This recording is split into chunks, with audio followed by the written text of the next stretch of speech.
मंगलम भगवान वीरो मंगलम गौतमी मंगलम कुमुकुंदादेव जय धर्मस्तु मंगलम सर्वमंगलम मांगल्यम कल्याणकारिणम प्रधानां सर्वधर्माणां जयं जय श्री शासनम नमः समय साराय स्वामी द्वितीया चकास्ते चित स्वभावाय भावाय सर्वभावांतर पढ़ो एसएमएस पढ़ो। स्वभाव के भान बिना इच्छा को रोकूं, त्याग करूं, ऐसा कहे, किंतु भान बिना मैं किसके आधार से त्याग करेगा, किसमें जाकर स्थिर होगा। वस्तु स्वरूप तो यथार्थ रूप से समझा नहीं है। कैसे अलौकिक बात है। स्वभाव के भान बिना यही काम नहीं हुआ नादि से। स्वभाव का पता ही नहीं है इसको। स्वभाव इन दो चीज़ें इसमें। स्व मैंने अपना शुद्धात्मा और भाव मैंने उसका ज्ञान होना, यह अनादि से नहीं हुआ। अब यह तो हुआ नहीं। अब जिनवाणी में पढ़ा है कि भाई इच्छा निरोध को तब कहते हैं, तो समझता नहीं है। इच्छा निरोध को तो इच्छा को रोकता है कि भी अपन ये 5 इंद्रिय के विषय की इच्छा मत करो, कि जिनवाणी में लिखा है इससे कर्म बनते हैं, ऐसा त्याग करो, ऐसा त्याग करो, तो करता है वो। पर स्वभाव के बिना ये करा गया एक कषाय की मंदता है। उसकी दृष्टि तो कषाय पे, इच्छा के ऊपर है। तो इच्छा भी उत्पन्न हुई, इच्छा और जिसकी इच्छा हुई उन पदार्थों को अपना भी मानता है, और इच्छा जिस विषय को भोगने की उस विषय में सुबुद्धि भी है। ये दो बात तो कायम है। उसके बाद इसने इच्छा को रोकी। ऐसा आनंद बात कर चुका है जीव धर्म समझने के नाम पे। ऐसा करा उसने। अब त्याग करूं ऐसा बोलता भी है, करता भी है, कषाय को रोकता भी है। अपनी इच्छा होगी तो उसका अंकुश भी लगाएगा, परंतु भान के बिना इन्हें ऐसा नहीं समझ पाया कि ये 5 इंद्रिय के विषय को भोगना ये मेरा स्वभाव नहीं है, 5 इंद्रिय के विषय में सुख नहीं है, ऐसा नहीं समझ पाया और उस विषय को रोका। तो रोकने पर अंदर जो सुख बुद्धि थी वो तो पड़ी हुई थी। सुख बुद्धि होने से वो जिन्हें भगवान की आज्ञा का उल्लंघन करने से पाप होता है, इस भावना के साथ उस कषाय को रोकता है। दो में कोई अंतर समझ आया?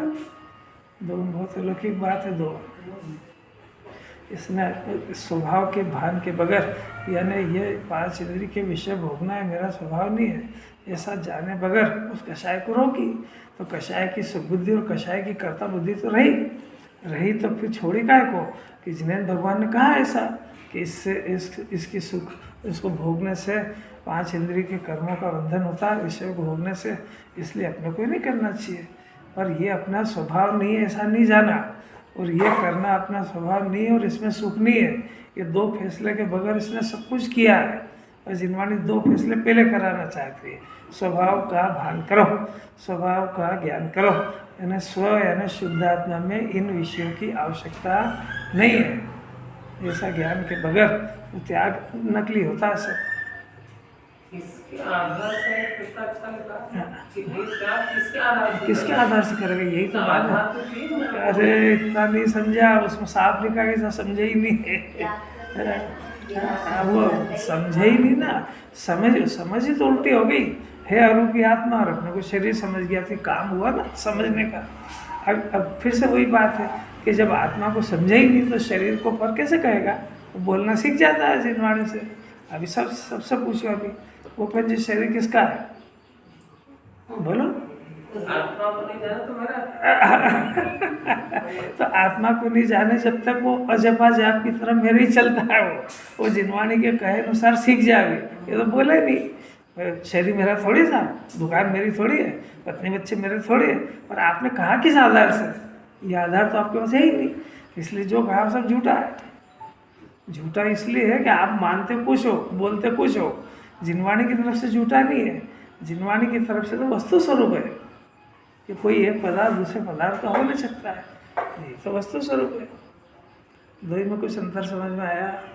जब तक ये स्वाध्याय अटेंड नहीं करेगा इसको ये भ्रम पड़े ही रहेंगे और अपने को धर्मात्मा मान जाएगा।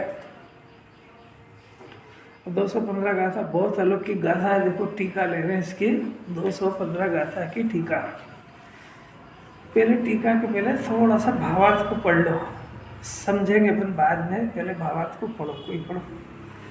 अतीत कर्मोदय उपभोग तो व्यतीत ही हो चुका है, अनागत उपभोग की वांछा नहीं है, क्योंकि ज्ञानी जिस कर्म को अहित रूप जानता है उसके आगामी उदय की भोग की वांछा क्यों करेगा? वर्तमान उपभोग के प्रति राग नहीं है, क्योंकि वह जिसे हे जानता है उसके प्रति राग कैसे हो सकता है? इस प्रकार ज्ञानी के जो त्रिकाल संबंधी कर्मोदय का उपभोग है वह परिग्रह नहीं है। ज्ञानी वर्तमान में जो उपभोग के साधन एकत्रित करता है वह तो जो पीड़ा नहीं सही जा सकती है उसका उपचार करता है। जैसे रोगी रोग का उपचार करता है, वह व्यक्ति का दोष है। कैसी अलौकिक बात है। देखो ज्ञानी का चिंतन बता रहे हैं, तो ज्ञानी का चिंतन बता के आपको याद नहीं कराने के लिए बता रहे हैं। ज्ञानी के चिंतन से अपना चिंतन मिलाओ, और अपना चिंतन अगर विपरीत दिखता हो तो अभी मौका है उसको सही करने का। ज्ञानी का चिंतन याद करने से ज्ञानी नहीं बनते हैं। ज्ञानी जो कर रहे हैं उसका ऐसा चिंतन इसमें हो, वो भी काय पे? स्वभाव के बल पे। तो अब प्रश्न, ये चर्चा काय से खड़ी हुई कि चर्चा, इसका हेडिंग देखो कि आपको जो है सब आपने बोल दिया कि ज्ञानी को परिग्रह नहीं है तो उसको परिग्रह नहीं है, अनिच्छुक है तो उसको परिग्रह नहीं है। तब वो वहाँ पे सिखाया आप ऐसा 214 में, और पहले से कहते आ रहे हैं। तो वर्तमान में तो नहीं है, अब जिनवाणी और कह रही आगे तो उसको तो त्रिकाल संबंधी परिग्रह नहीं है। त्रिकाल संबंधी माने वो उसका जो पूर्व में जो उसको सब भोग चुका है वो भी उसको अभी परिग्रह नहीं है, और भविष्य का भी परिग्रह नहीं जो भी आए ही नहीं। तो अब प्रश्न चल रहा है आचार्य का, अब शिष्य का प्रश्न है। पूर्व का वो जो बांधा था वो उदय में आ रहा है, वो तो वर्तमान की बात है। हाँ, तो पूर्व का उदय में आ रहा है ना अभी। तो वो अभी जो वर्तमान में जो उदय में आ रहा है उसको भोगने की इच्छा नहीं है तो वर्तमान का परिग्रह नहीं है। अब बात चल रही है कि इसको पूर्व का भी परिग्रह नहीं है और इसको भविष्य का भी परिग्रह नहीं है, वो सिद्ध कर रहे हैं अभी। अब वो यही तो गजब की चमत्कार की बात है कि ज्ञानी हुआ है, केवल ज्ञानी थोड़े हुआ है, और मुनिराज भी नहीं हुआ है। मुनिराज तो सब छोड़ के जंगल चले गए, इसलिए उनका तो स्पष्ट बात है कि उनके पास परिग्रह है ही नहीं, इसलिए उनके वो जो कह रहे हैं सत्य है। केवली को भी नहीं है, पर अभी निचले दशा के अंदर इसको ज्ञानी को खाने का भाव भी है, पीने का भी है, व्यापार का है, व्यवसाय का है, दुकान का है, ब्याह शादी करते हैं, बीमार होते, दवा खाते हैं, सब चल रहे हैं। और इसके बाद आप उसको कहते हो कि इच्छा नहीं है, इतना भी हमने सहन कर लिया। अब आप कहते हो कि पूर्व की भी नहीं है जो भोग चुका वो, अब आप कहते हो कि भविष्य की भी नहीं है। तो जरा अब हम समझे तो सही इस बात को, कितनी डिटेल में बता रहे हैं। अतीत का भी छोड़ चुके हैं तभी तो जंगल है। तो ये अभी सब बता रहे हैं ना अतीत अतीत का मतलब इस जन्म में भी पहले और इस जन्म के पहले भी। पूर्व में जब भोग चुके हैं तो उसका भी कैसे? तो अभी शांति तरफ अभी गाथा तो शुरू होने दो पहले कि इसको क्या चर्चा चलेगी, पिक्चर का नाम क्या है ये तो समझ में आए। वो तो आचार्य भी खुद ही समझाएंगे अतीत क्या होता है, वर्तमान क्या होता है, भविष्य क्या होता है।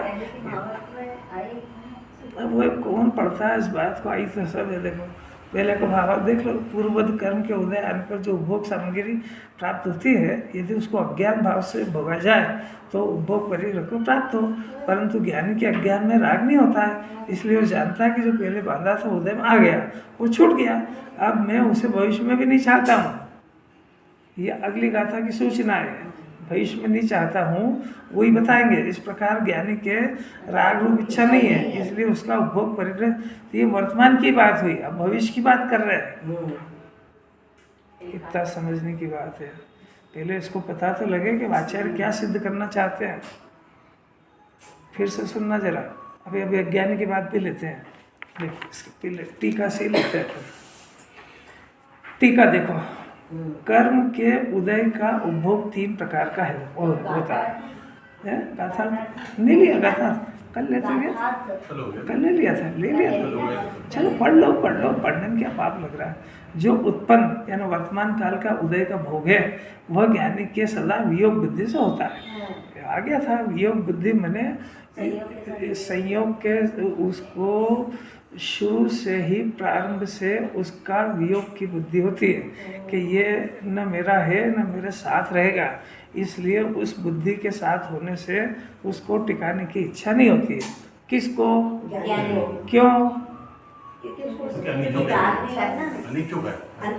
हाँ अनिच्छुक है, अनिच्छुक है उस पदार्थ का भी, उस पदार्थ का राग है पर मिथ्यात्व चला गया तो उस पदार्थ को टिकाने की इच्छा नहीं है, टिकाने की इच्छा नहीं है, ये तो मिथ्यात्व संबंधी परिग्रह नहीं है। अब अज्ञानी की बात, अपने को मिथ्यात्व कहीं चल रहा है, मैंने वो जो हाँ वो तो चिंता में कि छूट नहीं जाए। अरे भाई तो ये देखो उसको वियोग बुद्धि है तो चक्रवर्ती के पास 6 खंड का वैभव है तो वो तो सम्यक ज्ञान है तो पहले से ही जानता है कि ये संयोग मेरा नहीं है, ये संयोग छूटेगा छूटेगा, ये तो अज्ञानी को समझाने की बात है। वर्तमान में उस संयोग को अपने से भिन्न छूटा हुआ जानते हैं और छूटा हुआ जानते हैं, इसलिए उसमें सुबुद्धि नहीं होने से, एकत्व बुद्धि नहीं होने से उसमें छूटेगा छूटा ही हुआ देख रहे हैं तो और बुद्धिपूर्वक छोड़ेंगे भी सही, इसलिए उनको कोई दुख नहीं होता है इसका। अब अज्ञानी की बात है, अज्ञानी को तो निरंतर भय क्या है, शरीर मेरा भी ये हो, फिर 24 घंटे इसी चिंता में अनादिकाल से नहीं मरता है ये वस्तु स्वरूप, और मरने का भय 24 घंटे चला करता है उसको, मरने जब कुछ अनहोना नहीं हो जाए। ये बच्चा यहाँ से कहीं गया तो है, ऐसा नहीं हो कि कुछ अनहोनी हो जाए, इस चिंता में भयभीत रहता है 24 घंटे। आज तो ये समझ में नहीं आया कि ये अतीत का अज्ञानी को नहीं छूटा तो वर्तमान में कहाँ से छूटेगा। आप जो समझा रहे हैं वो समझने का प्रयत्न करो। ये सब छूटता छोड़ना बोलना सब ज्ञान के अंदर चल रहा है, ज्ञान के अंदर उसको स्व जानता है और ज्ञान में उसको पर जानता है, तो वो ज्ञान के अंदर वो 6 द्रव्य को पर भिन्न स्वतंत्र समझ गया है, तो जब वो छूटता है ना तब उसको क्लेश नहीं होता है अंदर ही अंदर, और जो उस पदार्थ को अपना मानता है और वो छूटेगा तो सही क्योंकि उसका नियम है, तो छूटेगा तो ये बहुत समस्या में आ जाएगा। इसको अपने प्राण छूटे इतना दर्द होएगा। मकान को अपना माना और वो किसी कारण से गिर गया, ध्वस्त हो गया, अपन गए शिखर जी तो पता लगा कि भाई इंदौर में भूकंप आ गया, फिर पता लगा कि अपना मकान ही डे गया, अब तो कहोगे उसके शिखर जी के दर्शन, क्यों? क्योंकि वो अपना मानता था।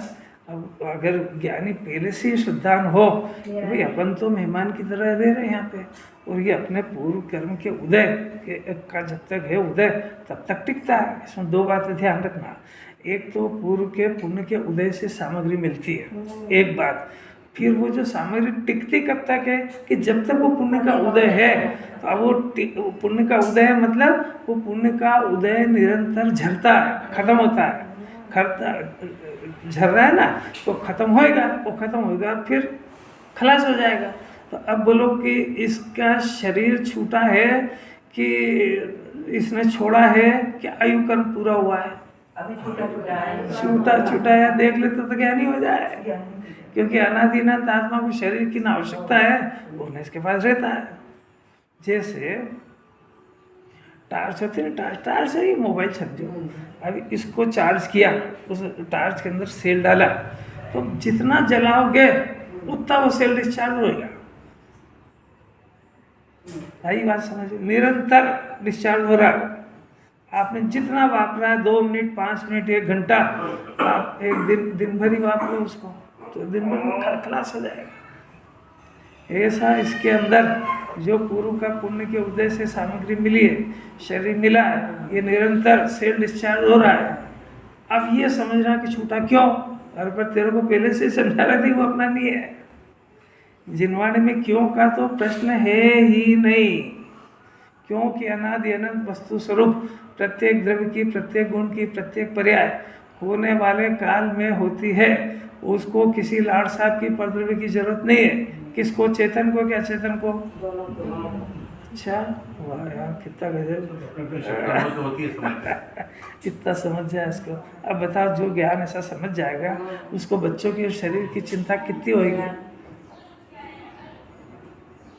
ये चिंता ये बता रही है कि अपना ज्ञान जिनेन्द्र भगवान की बात से सहमत नहीं है। अब जिनेन्द्र भगवान की बात से सहमत नहीं है तो इसको सरलता कर दिया कि पहले आप श्रद्धा में मान लो। चारित्र का राग ज्ञानी की भी बहुत होता है। चक्रवर्ती है ना, तो 6 खंड उसका नहीं है, पर कोई आक्रमण करेगा तो लड़ने जाएगा। तो अपना नहीं है तो आप लड़ने क्यों गए? आप बाहुबली से आप लड़ने भी क्यों? आपने मल युद्ध और जल युद्ध और ये करा, जब दोनों ही भाई जानते थे कि अपना नहीं है। तो इसी का नाम समझना, इसी का नाम गुणस्थान है। उसको अभी राग बाकी है, इसलिए ये परिस्थिति देखी जाती है। इसलिए आप बिल्कुल ये चिंता भी नहीं करना और ये एकदम से जवाब भी नहीं देना, बिल्कुल नहीं होगा, गलत है वो, बिल्कुल कैसे नहीं होएगा। तो अस्थिरता का राग स्वीकार करो, तभी तो गुणस्थान स्वीकार होंगे कि वो राग उत्पन्न होता है। तो आप ऐसा, जब ये मेरा नहीं है तो फिर राग भी नहीं होना चाहिए कि ये बात नहीं है। क्रम से जाता है चालू। कितना कुछ समझ में आ रही कि नहीं तो घबरा जाएगा ये। कैसी अद्भुत बातें हैं ये, देखो। वर्तमान काल का उदय का भोग है, ज्ञानी की सलाह वियोग बुद्धि से होता है। मैंने वो जानता है अपना नहीं है, ऐसा भी जानता है, छूट जाएगा ऐसा भी जानता है।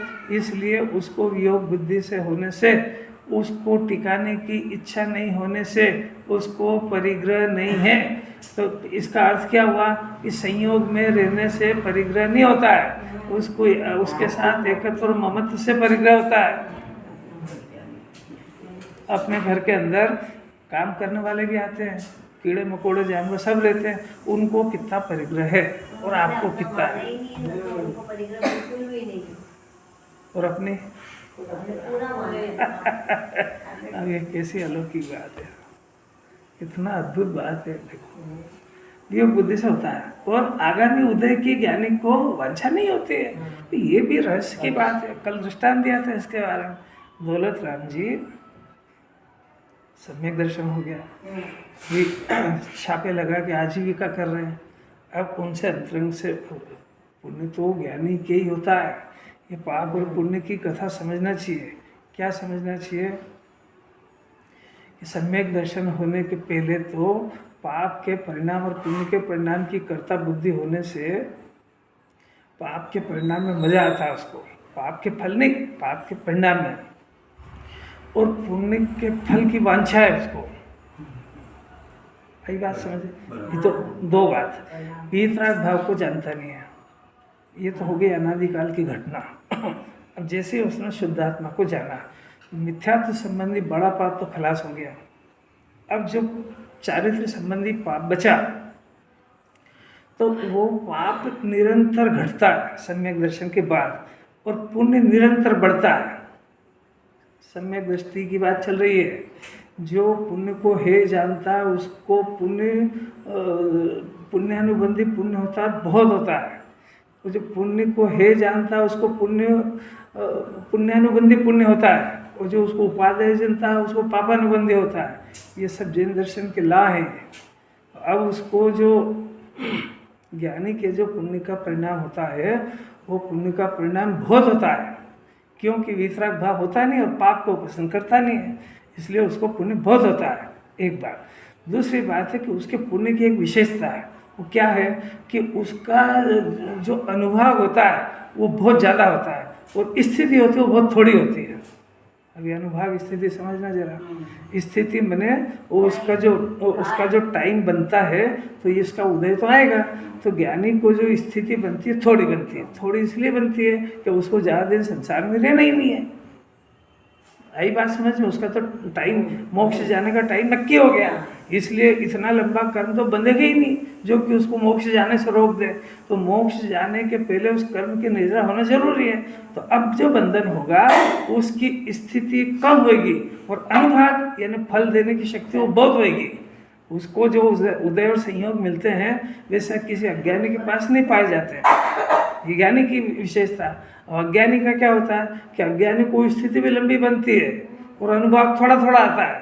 किसी को लंबे काल तक संसार में रहना है। ये गीता ये रहस्य नहीं समझता है, ये अंदर ही अंदर सब चला करता है। अब किसको पता कि ये अपने उस पाप के परिणाम को उसको गृद्धता से पकड़ रहा है कि मजबूरी में कर रहा है, ये वही जाने, वो केवल ही जाने। जितनी गृद्धता ज़्यादा होगी उतने कर्म की स्थिति अनुभव ज़्यादा होंगे, अनुभव कम होगा स्थिति ज़्यादा होगी। नहीं थोड़ा बहुत भी समझ में आ रहा है। जैसे पेट दुख रहा है, तो पेट दुख रहा है तो इसमें दो चीज़ें, एक स्थिति और एक अनुभव। स्थिति क्या है कि 3 साल तक दुखेगा माने दुखेगा। अब अनुभाग माने ज़्यादा दुखेगा कि कम, ये अनुभाग। तो जो ज्ञानी को है वो दुखेगा भी कम और स्थिति भी बहुत कम होएगी, क्योंकि उसको ज़्यादा दिन रहना ही नहीं है और इसको स्थिति भी बहुत बनती है और फल रिस के आता है जरा जरा सा। 12-12 घंटे दुकान पे बैठेगा तो 100-200 रुपये कमाई होगी। अनुभाग इतना सही कि आएगा और टाइम कितना लगा। सब ये इसके पाप पुण्य के भाव के खेल है। अब ज्ञानी को क्या हुआ, टर्न हो गया एकदम से। पाप के परिणाम की तो रुचि सर्वथा खलास हो गई। रुचि हो, पाप का परिणाम बच गया, पाप के परिणाम की रुचि चली गई, है ना।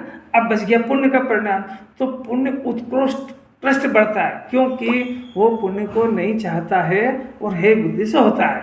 हे बुद्धि से होता है तो चाहता क्या है, वो वीतराग भाव को चाहता है। तो वीतराग भाव को चाहता, तो चाहना अलग बात और होना अलग बात है। दो मंत्र समझ में आ रहा है। तो चाहने से कुछ थोड़े होता है, होने से अलग बात है। तो होता कम है, चाहने से क्या हो। तो चाहने से नहीं होता है, तो वो पुण्य का परिणाम उत्कृष्ट बढ़ता है। अब ये बढ़ता है, अब जैसे जैसे गुण स्थान बढ़ता है वैसे वैसे पाप कम होता जाता है और पुण्य बढ़ता जाता है और वितराग धारा भी बढ़ती जाती है। अब अगला गुण स्थान आया, चौथे में 5वें में पाप और घट गया, पुण्य और बढ़ गया, क्योंकि अनुव्रत धारण करें। वितराग भाव पहले 1 कषाय के अभाव की थी, अब 2 की हो गई। अब मुनिराज बन गए, 3 कषाय का अभाव हुआ, 1 कषाय बच गई, तो पाप तो सर्वथा ही नष्ट हो गया। अब क्या बच गया, पुण्य बच गया। तो अवितराग भाव की क्या पोजीशन है कि भी 1 कषाय जितना सद्भाव है उतना वितराग भाव कम है, पर वितराग भाव काफ़ी ज़्यादा बढ़ चुका है, तब भी आखिर पुण्य तो है ना कि हाँ ये तो सही। तो अब वो वितराग भाव 3 कषाय के जितना हो गया, अब वो मोक्ष को रोक के बैठा है, वो पुण्य का परिणाम। तो भी जब तक वो पूर्ण वितराग नहीं हो तब तक ये पुण्य बहुत होता है। इसीलिए मुनिराज को दवाओं की आवश्यकता नहीं पड़ती है, क्योंकि उत्कृष्ट जाति का पुण्य होता है और उत्कृष्ट जाति का उसका उदय आता है, तो उनको ये हरी और ये खा और विटामिन A B C और ये कुछ नहीं होता है, क्योंकि सारी दुनिया नहीं जानती है कि कर्म के उदयानुसार होता है। तो उनके उत्कृष्ट जाति का तो पुण्य होता है, और जब तक अरहंत नहीं बन जाए तब तक शरीर एकदम रोड गोड परमोदारिक मिलता है। ये जो उसको चाहता है उसको घटिया मिलता है। ये भी समझने की बात है। सारा मामला अंदर इच्छा के ऊपर ही निर्भर है। इच्छा, उसकी गृद्धता, अब ये करता है। खाने को कुछ नहीं मिले उसको, और गृद्धता इतनी है कि रसोई में जितना बना सब मैं खा जाऊँ। खाएगा कितना, 2 इमरती खाएगा, 1 कचौरी खाएगा तो 3 दिन नहीं खाएगा। अब इच्छा कितनी है उसको, नहीं ये भी नहीं समझ में आ रही है। अरे कितनी अलौकिक बात है। चक्रवर्ती को कितनी रानियाँ, 96,000 रानी। दूसरे अज्ञानी ने शादी करी तो कितनी है, 1। अब उसको तो 96,000 के बाद का राग ही नहीं होएगा, उसके पास सिर्फ 1 ही है, तो भी जहाँ देखता वहाँ परिणाम खराब करता है। मैं यही बात समझ रहा है। तो अब ये नहीं समझ रहा कि अंदर का परिणाम है, इसी से पाप बनता है। इसी की इच्छा का नाम परिग्रह है, वो इसके फल में अनंत काल दुख पाएगा। वो इसी के विरुद्ध अपने शुद्धात्मा के अनुभव को पकड़ेगा, उसके परिग्रह को पकड़ेगा तो अल्पकाल में अरंसित बन जाएगा। अब ये ऊपर क्या दिखे, ज्ञानी को दिखेगा 96,000 रानी करी, अज्ञानी को दिखेगा कि वो ब्रह्मचर्य महावत धारण करके द्रव्यलिंगी बने। किसके पास पर वैभव ज़्यादा है, परिग्रही कौन है, मोक्ष मार्गी कौन है, ये फैसला करवा रही जिन्होंने ज्ञान से। ज्ञान से होगा, आंखों से नहीं होगा, संयोग से भी नहीं होएगा। कुछ थोड़ा बहुत समझ में आ रहा है क्या? ज्ञानी को तीनों काल का परिग्रह नहीं होता, उसकी चर्चा चल रही है। अब देखना टीका के अंदर, टीका के अंदर समझाते हैं आचार्य खुद, कर्म के उदय का उपभोग 3 प्रकार का होता है। नंबर 1 अतीत, वर्तमान और भविष्य काल का। अब देखो क्या होता है, अपने को तो नहीं पता, आचार्य खुद बता रहे अमृत चंद्राचार्य। इसमें पहला जो अतीत उपभोग है वो तो खत्म ही हो गया है, यानी पूर्व का।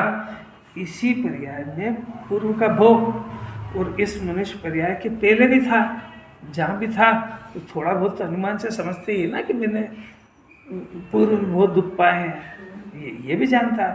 तो अपन तो इसी जन्म का ले, अब इसी जन्म का एक बुजुर्ग व्यक्ति है, तो अब वो ये समझ में नहीं आया, अतीत भोग खत्म हो गया, कैसे मतलब? अतीत मैंने बीत ही गया, खत्म हो गया, तो पूर्व में जो होगा वो अब है का? वो भी नहीं है। और अभी अब हाँ आयुष में जो बोला हाँ जवानी में होगा वो अरे जरा सी शांति तो रखो, मैं यही सिद्ध कर रहा हूँ कि अज्ञानी को अभी इस जन्म में पूर्व में भोगा ना, अब वो बच्चों के सामने कहता है, क्योंकि अभी तो है नहीं, वो तो भोग चुका। मैंने जितना घी खाया तुम उतना पानी भी नहीं बचा सकते हो, ये इसी जन्म का पूर्व का। तो ये उसके पूर्व का परिग्रह जो खत्म हो गया वो भी बैठा बैठा बांधता रहता है। आई समझ में? ये मेरा मकान जो था ना, ये तो कोई मजबूरी में बिक गया। अरे ये मेरा था जब मेरे ठाठ थे, लोग मेरे से सुबह शाम मकान देखने आते थे मेरा, ये अभी तो नहीं है ना। तो ये पूर्व के इसी जन्म के भोगों को याद करता है और उसको अपना जो मान रहा है, तो उसका परिग्रह उसको नया खड़ा कर लिया, जबकि इससे कोई वो तो व्यतीत ही हो चुका। इतना जितना नहीं समझता यार, इतना समझ जाए तो ये तो बिना ही मतलब का है ना। अभी तो तेरे पास है ही नहीं, अभी की बात करो ना। सिर्फ ज्ञानी होता है वर्तमान काल में जीता, अज्ञानी तो या तो पूर्व में जीता है और या भविष्य के सपनों में जीता, वर्तमान खो देता सर। या तो मैं भविष्य में ऐसा करूंगा, ऐसा करूंगा, ऐसा करूंगा, ऐसा। तेरे पहले सब लोगों ने ऐसा करूंगा यही करा है, वो सब बिगड़ गया उनका। कैसा हवा में जी रहा है। और ये अच्छा देखो, वर्तमान काल है ना, भूत और भविष्य इतना तो समझ में आया। अब ये वर्तमान यदि पूर्व की गुणगान और बखान करता है, मेरे बहुत दुख के दिन थे भैया, अब तो बड़ी मुश्किल से सुख के दिन आए, अब इतना मेरे को खाने को और ये सब मिल रहा है, कैसा मेरे दिन गए। अब ये पूर्व का याद करा, इसमें इसने अपना वर्तमान बिगाड़ा कि सुधारा? क्या बात कर रहे हो आप? अच्छा, अब इसने पूर्व का यशोगान शुरू करा, अब परिस्थिति खराब हो गई, गरीब बन गया और भी कुछ हो गया। अब ये सबको जो आता है, अरे अभी क्या देखा आपने, मेरा तो शरीर भी इतना सुपष्ट था, ये था, वो था, वो था। अब इसने वर्तमान को सुधारा कि बिगाड़ा? अब ये वर्तमान का नाश कर रहा है। अब बच्चा है तो वो क्या सोचता है, मैं डॉक्टर बनूंगा, मैं इंजीनियर बनूंगा, मैं ये बनूंगा, मैं वो बनूंगा, ऐसा करूंगा, वैसा करूंगा। वर्तमान बिगड़ रहा है कि सुधर रहा है?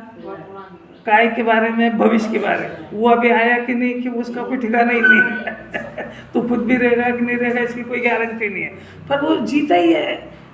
जवान व्यक्ति भविष्य के लिए जीता है, पूर्व को याद करता है। बच्चा भविष्य में जिंदगी खराब करता है और बूढ़ा वर्तमान, तीनों में ही खराब करता है। इसको जीवन जीने की कला यहाँ से आएगी जिनवाने से। तो पूर्व का पाप कैसे करता, परिग्रह समझ में आया कि नहीं, है ना? आ गया। अब ज्ञानी का भी नीचे वाले फेरे में लेते हैं। तो पहले तो पूर्व का परिग्रह, जो कि इसके पास है ही नहीं, पर सारा काम भाव में होता है, तो भाव में यह सब पूर्व के परिग्रह का स्वामी बन के अपने लिए बहुत अच्छे गड्ढे खोदता है संसार में घूमने के लिए। कुछ समझाए से कहीं 24 घंटे कुछ क्या कर रहा है, समझ में आ रही क्या? जो है ही नहीं उसके लिए क्यों दिमाग खराब करता है? वर्तमान काल में इसके हाथ में ये है कि वो भविष्य को भी, जो उसके हाथ में नहीं वो कैसे कर लेगा? अरे जिएगा कि नहीं, इसकी पास कोई गारंटी है क्या? वो जो नष्ट हो चुका उसमें ये वर्तमान क्यों खराब करना? इतनी बुद्धि आ जाए तो पूछेगा कि वर्तमान में क्या करूं, कि वर्तमान में अपना शुद्धात्मा है, ये संयोगों की कथा बंद करो और अपने शुद्धात्मा का विचार करो। ये काम कर सकता है कि नहीं? तो अब ये कर सकता है, तो ये जो चाह रहा है कि मेरा भविष्य सुधरे, तो वर्तमान सुधरेगा, भविष्य सुधर जाएगा। जिसका वर्तमान खराब है उसका भविष्य अरे इतनी 2 टप्पी दबा थे। जिसका वर्तमान सुधरा, जो वर्तमान में अपने परिणामों में वीतराग भाव करता है, उसका भविष्य सुधरा। उसमें किसी से कहने पूछने डरने की बात ही क्या है। इस जैन दर्शन में अंदर जो जैन दर्शन को चलता है ना, इस पे शताब्दी एक्सप्रेस है, उसको किसी का श्राप और आशीर्वाद लगता नहीं है उसको।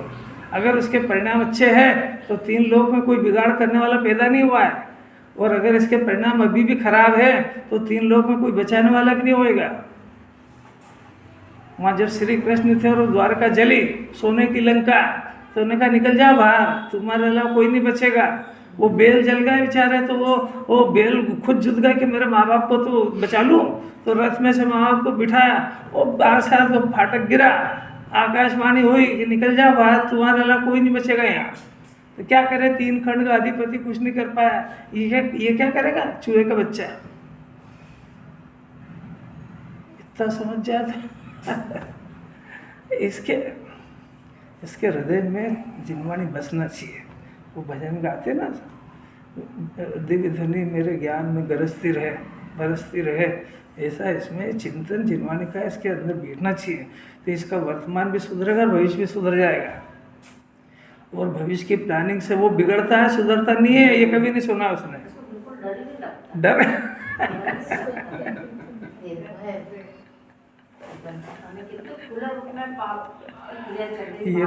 ये तो बात अभी जो है, अभी ये तो बात जिनवानी ने सुनी, तब इसको ज्ञान में आया कि मैं कर तो रही हूँ, डर लगेगा ऐसे, जब ये ज्ञान ही नहीं है तो क्या का डर लगे। उसको ये बाहर दिख रहा है, रोज उठाने की खबरें पढ़ता है, तो इसको थोड़ी शंका है कि कल मेरी भी खबर छप जाएगी। अभी बाहर 1 इंद्रिय 2 इंद्रिय में करोड़ों जीव अभी बारिश में घूम रहे, कुत्ता बिल्ली, खाने को नहीं, बारिश है, बेचारे वो जमीन के अंदर रहने वाले जीव, पानी भर गया गड्ढों में, कहाँ रहे, कैसे जीवन गुजार रहे, ये इसको दिख नहीं रहा है क्या। तो ये दशा इसकी नहीं होगी, ऐसा सर्टिफिकेट है क्या इसके पास कि उनको जीव ही नहीं मानता है। प्रथम तो बोलो आज तक किसी को ये कोई लाडसा हो, वो बता दे कि उसको सब्जी, हरी सब्जी के अंदर जीव होते हैं अनंत अनंत, मानता है क्या, उनको कतर के खा जाता है कि नहीं। तो ये तो जिनेंद्र भगवान बताएंगे। और इसका हृदय अगर जिनेंद्र भगवान की वाणी से थोड़ा सम्मत हो तो पसी जगह ये मैं क्या कर रहा हूँ, इसका फल मेरे को भोगना पड़ेगा, दूसरा कोई जवाबदार नहीं है इसमें।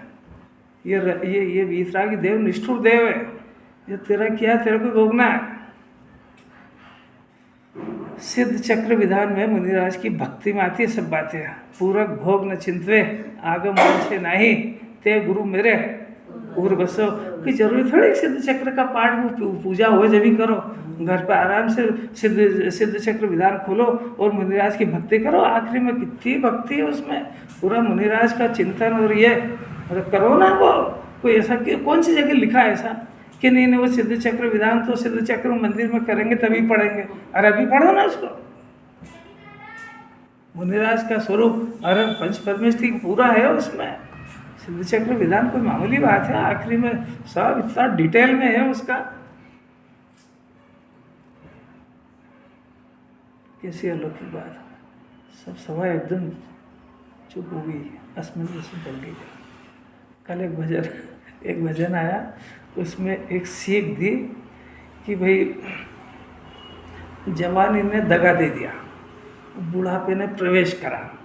वो भजन तो थोड़ा मारवाड़ी भाषा है, मैं तो उसका भाव बता रहा हूँ। जवानी ने दगा दे दिया, वो बुढ़ापे ने प्रवेश करा। ये क्या दगा दिया, आँखों से कम दिखना शुरू हो गया, ये गोड़े दर्द करने लगे, पाचन शक्ति भी अच्छी नहीं रही, रात को नींद नहीं आती है, चला नहीं जाता है। तो ये जवानी ने तो धोखा दे दिया और बुढ़ापे ने प्रवेश किया। अब क्या करें, अब ये क्या बहू बेटों के आश्रित हुआ। तो बहू कहती है कि भाई माँ साहब अब तुम्हारे खाने पचाने के दिन गए, जैसा मिले वैसा खा लिया करो, तरह तरह की डिमांड मत करा करो। कौन कह रहा है, बहू रानी कह रही है। जवानी ने धोखा दे दिया है, इससे बनती नहीं है, और उनके आश्रित है तो उनका ये बात सुनना पड़ेगी कि तेरे माँ साहब जो मिल जाए वो खा लिया करो। अब वो गए आपके खाने पचाने के दिन, वाह भाई जैसे तैसे दिन निकाल रहा है। बेटों से कहो कि भाई मंदिर ले जाओ, भैया मेरे तो गोड़े दिख रहे हैं, कमर दुख रही है, तो क्या टाइम होगा जब ले जाएंगे। अब क्या हुआ, और थोड़े दिन निकले, पोते की बहू आ गई, तो अब वो कहती है, पोते की बहू क्या कहती है कि वो मैं एक सासू को झेलूँ, वही बहुत है दादी सासू वाली बुढ़िया कम मर गई है। नहीं आ रही बात समझ, ये बुढ़िया वो बुढ़िया ही कहती है, ऊपर से तो मीठा मीठा दादी जी कहती है। अब उसको एक सासू को झेले कि वो दादी सासू को झेले, तो सीधा ही कहती है बुढ़िया कहना कम मरेगी है।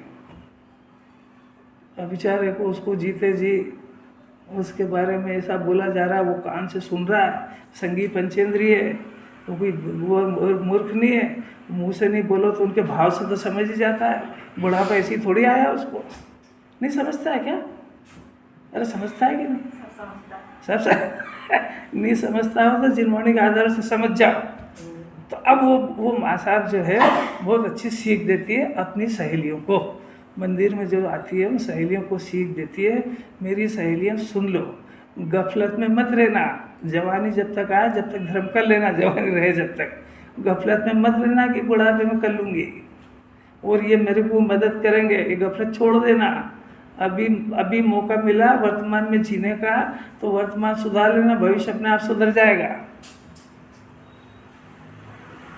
ये कोई चिंतन जगत से न्यारी बातें सभी। कौन कौन सी बात हो गई? पूर्व की, वर्तमान पूर्व का उसने वो बंद कर दिया, रोना बात पर्याय ही नहीं, उसका काय भी याद करे। अब वर्तमान की, तो वर्तमान में उस राग को भिन्न जान लिया तभी तो ज्ञानी बना है। वर्तमान में संयोगों को भिन्न जान लिया, आत्मा को अपना जान लिया, संयोग को पर जान लिया, राग को विभाव जान लिया, ज्ञान को स्वभाव जान लिया। ऐसा जब वर्तमान में भेद ज्ञान हो गया तो वर्तमान में भी नहीं चाहता, तभी तो अनिच्छुक बना, तो उसको वर्तमान का भी परिग्रह लिया।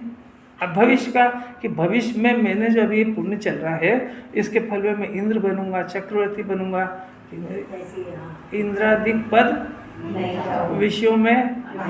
तो आप ये पुण्य क्यों कर रहे हो? कि ये मैं चाहता ही नहीं हूँ, ये तो हो रहा है मजबूरी में। ये मेरी मजबूरी है कि वीतराग भाव में भी जितना चाह रहा हूँ वो नहीं हो रहा है, जितना जिन्हें भगवान की आज्ञा वो मेरे से हो नहीं रहा है, इसलिए मजबूरी में ये पुण्य हो रहा है। पर न तो मेरे को पुण्य का परिणाम पसंद है और न मेरे को इस पुण्य का फल पसंद है, क्योंकि मेरे को जब वीतराग भाव का फल जो उसको पसंद आ गया, मैंने अपनी मोक्ष दशा जिसको पसंद आ गई, वो बाहर के संयोगों वाले पुण्य को लेके क्या करेगा वो? क्योंकि उसकी तो दो पोल है, पोल समझते हैं? कमजोरी क्या है? नंबर 1 वो संयोग छूटेगा ही, नंबर 2 आत्मा आजीवन ब्रह्मचारी है, बाल ब्रह्मचारी है अनादि से ही, तो ये किसी भी भोग को भोगता ही नहीं, तो उसको लेके क्या करेगा? नहीं बात समझ। अरे भाई भोगता हो तो अच्छा एक काम करो, कांच की बरनी आती है ना, कांच की बरनी बिल्कुल पारदर्शी, उसके अंदर रखो गुलाब जामुन और उस बरनी को चाटो, कितना स्वाद आएगा। अंदर गुलाब जामुन भरे ना, तो चाटो, स्वाद क्यों नहीं आएगा? इसका जवाब चाहिए। और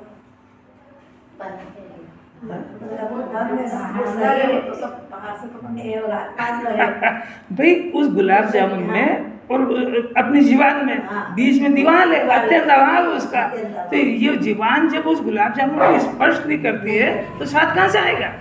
ऐसा ही आत्मा अपने प्रदेशों को छोड़ करके पुद्गल में जाते ही नहीं है, तो उसको स्वाद आएगा कैसे? नहीं है बात समझ। ये अगर किसी पदार्थ के पास पहुंच सकता हो तो भोगने का और स्वाद की बात आएगी, पर ये तो ये बुद्धि सम्यक दर्शन होने पर समझ में आती है। तो अब वो जब 5 इंद्रिय के विषय और इंद्र पद और चक्रवर्ती पद और वो परम औदारिक शरीर, अरे पर ये आत्मा उसको स्पर्श नहीं करता है, उस शरीर में 5 इंद्रिय के भोग के अंदर उसको अत्यंत भाव की दीवार पड़ी है, वो कांच की बरनी की तरह, तो ये जब उसको पकड़ सकता नहीं, छू सकता नहीं, भोग सकता नहीं, तो उसकी वांछा काय को करेगा? आई भविष्य की बात समझ में आई। इसलिए ज्ञानी के अभी चाहे जो परिस्थिति हो, अभी खाने का नहीं हो, अभी वो उनके कोड़ था ना श्रीपाल राजा और मैना सुंदरी, अभी वर्तमान में कोड़ है, पर उनसे पूछो कि कोड़ कब ठीक हो जाए, कि कोड़ कब ठीक हो जाए ये मेरी इच्छा ही नहीं है। मैं जो अशरीरी बनने के मार्ग पे चला है वो शरीर को ठीक करने की मेहनत नहीं करता है वो। कैसे समझ में आएगा? ये समझ जाएगा, निहाल हो जाएगा सब। उसका ध्यान तो अपने परिणामों पे ही रहता है। हाँ, परिणामों पे नहीं, अपरिणामी आत्मा पे। अपरिणामी। वहाँ दो चीज़ें हैं, एक तो परिणाम है और एक अपरिणामी आत्मा है। तो परिणामों पे मतलब परिणाम कौन सा, कि सम्यक दर्शन ज्ञान चारित्र का परिणाम, इसका ध्यान नहीं रहता है। सम्यक दर्शन ज्ञान चारित्र का परिणाम जिस आत्मा के आश्रय से हुआ है उसका ध्यान रहता है, उसका करते हैं। तो अब उसका करते हैं तो उनके मन में तो ये है कि जो सम्यक दर्शन ज्ञान चारित्र की जो पर्या मेरे आत्मा के आश्रय से चल रही है ये नहीं छूट जाए, इसलिए आत्मा का आलम्बन नहीं छूट जाए, ये रहती है। इस शरीर के रोग कब दूर हुई थोड़ी रहती है, तो मेरे को तो चाहिए ही नहीं शरीर। अतीत में जो कोण हुई वो तो यहाँ तो वर्तमान की बात चल रही है, और वर्तमान में भी जो दुखे, अभी आप तो जो कह रहे हैं वो सुनो। अभी वर्तमान में कोण होने पर उनको सब ये जिनागम की थ्योरी पता नहीं है क्या, कि मेरा भी वितराग भाव नहीं हुआ तो पुण्य होएगा और उसके फल में मेरे को देव पद इंद्र पद ये सब मिलेंगे, तो उनको मिलेंगे, मेरे को नहीं चाहिए। और यहाँ तो इसको पहले से रिटर्न गिफ्ट चाहिए, विधान कराया काय के लिए, दान दिया काय, जिनवाणी में ऐसा लिखा है कि भाई जो जीव जिन मंदिर के अंदर भंडार में 10 रुपये डालता है तो उसको अगले जन्म में 10 करोड़ रुपए मिलेंगे। और ये कितना अच्छा FD है यार, 10 रुपये डालने में क्या जा रहा है, तो उसको 10 करोड़ चाहिए कि 10 का त्याग है? मेरे को तो नहीं समझ में आई यार। अरे अलौकिक बात है, वो निर्वांछक पने से डाले, अपने परिणाम सुधारने के लिए डाले, उसके मन में भावना हो कि क्या ही अच्छा हो कि मैं ये धन को प्राप्त करने में मेरी पूरी जिंदगी मैंने पाप किया है, इसका काम बड़े अच्छे उपयोग में आ जाए, इस भावना से डालता हो बिना रिटर्न गिफ्ट की इच्छा के, तो कुछ मिले भी सही नहीं आएगा। घर में भी जो लड़की आती है ना राखी वगैरह पे, तो जो लड़की पहले से ही भावना भर के आती है कि माँ बाप से हमको इतना धन मिलेगा, उसको कुछ नहीं मिलता है। वो जो कुछ नहीं मांगने की भावना से आती है उसको वो सर्वस्व देते, वो तो जानते हैं कि सब इसी को तो भोगना ही है। कुछ मांगने नहीं मांगने का भाव का अंतर समझ में आ रहा है कि नहीं आ रहा कुछ भी। आप किसी घर जाओ और कैसा बड़े दिन में आए, चाय नाश्ता कर लो, अब इसने कह दे तो सब लिया, खत्म खलास। अरे कहता है मेरे चाय वाय नहीं चाहिए, तो फिर ऑफर आएगा दूध पी लो, अच्छा दूध भी नहीं पियोगे तो जूस पी लो। ये जैसा जैसा लड़ता जाएगा उधर अच्छे आते जाएंगे। और ये अगर उसी में संतुष्ट हो गया तो तूने मांग लिया तो तेरी जा, पियो वो दूध और पानी का मिक्सचर। उनका कैसा अलौकिक बात, अलौकिक चिंतन है जैन दर्शन का।